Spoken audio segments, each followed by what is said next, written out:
जब आप किसी को जानते हो और वो ऐसा करे ना तो तुम्हारी रातों की नींद हराम हो जाती है। ये बंदे का मैं मूवी देखने गई थी, इतना बोला बाला था इस मूवी का, इतना पॉपुलर हुआ कि मैं मूवी देखने चली गई और फिर होता है ये, आप खुद ही देख लीजिए।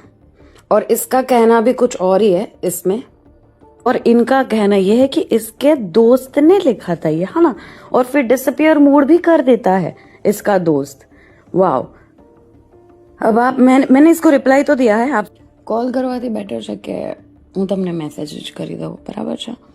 કેમ કે આઈ થિંક જે માણસ પોતાનો નંબર XYZ ફિયરના કારણે શેર ના કરી શકતા હોય એ માણસ પોતાનો ફોન કેમ આપી દે બીજા માણસને કે કોઈ ફ્રેન્ડને? એ that's a question, right?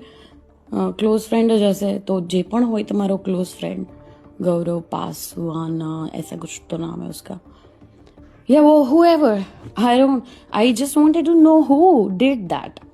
Yeah, તો જેણે મેસેજ કર્યા છે એમણે તમે જ મેસેજ કરી દેજો, કારણ કે એ મારી સાથે વાત કરવા લાયક નથી એ માણસ. ઓકે, તો તમે એમને જણાવી દેજો. તો તમે એમને ખાલી એટલું કહેજો કે દોસ્ત, જેવી રીતે મેં લાલા મૂવીમાં એક કિરદાર કર્યું છે, બરાબર છે, એ મારી હું રિયલ લાઈફમાં એવો નહીં હોય, કદાચ હું રિયલ નથી એવી રીતે લાઈફમાં, અથવા તો સુહદ જેમણે કૃષ્ણ ભગવાનનું કેરેક્ટર કર્યું છે એ રિયલમાં કૃષ્ણ ભગવાન નથી, એણે ફક્ત કેરેક્ટર જ કર્યું છે, બરાબર છે? તો એ રિયાલિટી તો ખબર જ છે આપણે બધાને. તો એને કે જેવી રીતે તું મને ઓળખે છે કે ભાઈ મૂવીમાં મેં જે કેરેક્ટર કર્યું એ તો બહુ મસ્ત, બહુ સારી રીતે મેં એક એક્ટ કર્યું છે, એવી જ રીતે નેહલ વાડોલિયા એની વેબ સિરીઝમાં એક્ટિંગ કરે છે. શું કરે છે? એક્ટિંગ. એને તારે રિયલ લાઈફમાં જજ કરવી હોય ને કે કેવી છે, શું કરે છે, કેટલી વિશે એની લાઈફમાં શો થાય છે, તો એના ખાલી ઇન્ટરવ્યૂ જો છે, બરાબર? એને કહેજો કે ખાલી એના ઇન્ટરવ્યૂ અને એના પોડકાસ્ટ જો છે, અને એ ના ખબર પડતી ને, અરે ચલો એમ ના ખબર પડે ને તો એ માણસ, મતલબ એને બુદ્ધિ નહીં, બુદ્ધિમાં કંઈક ઓછું હોય છે.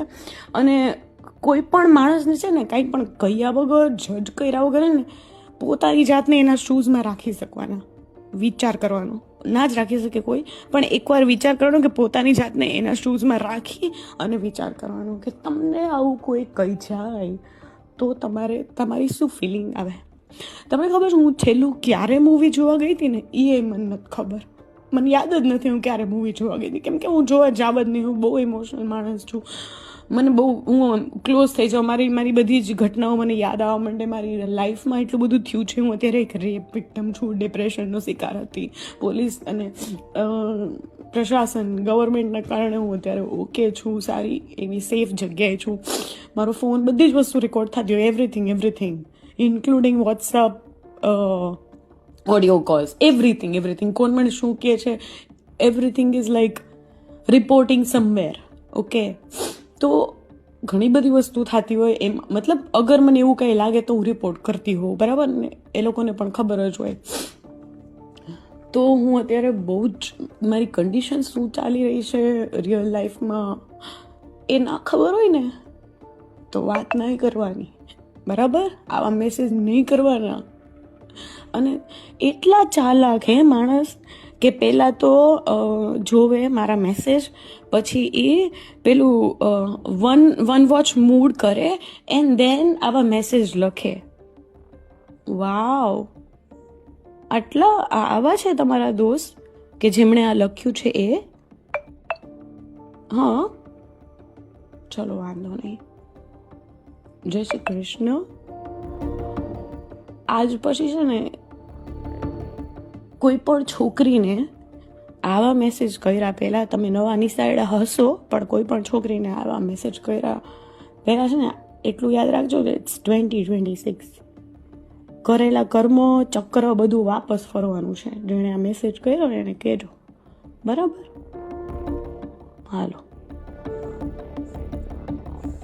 तो गाइस डिसाइड आप लोगों को करना है कि इनके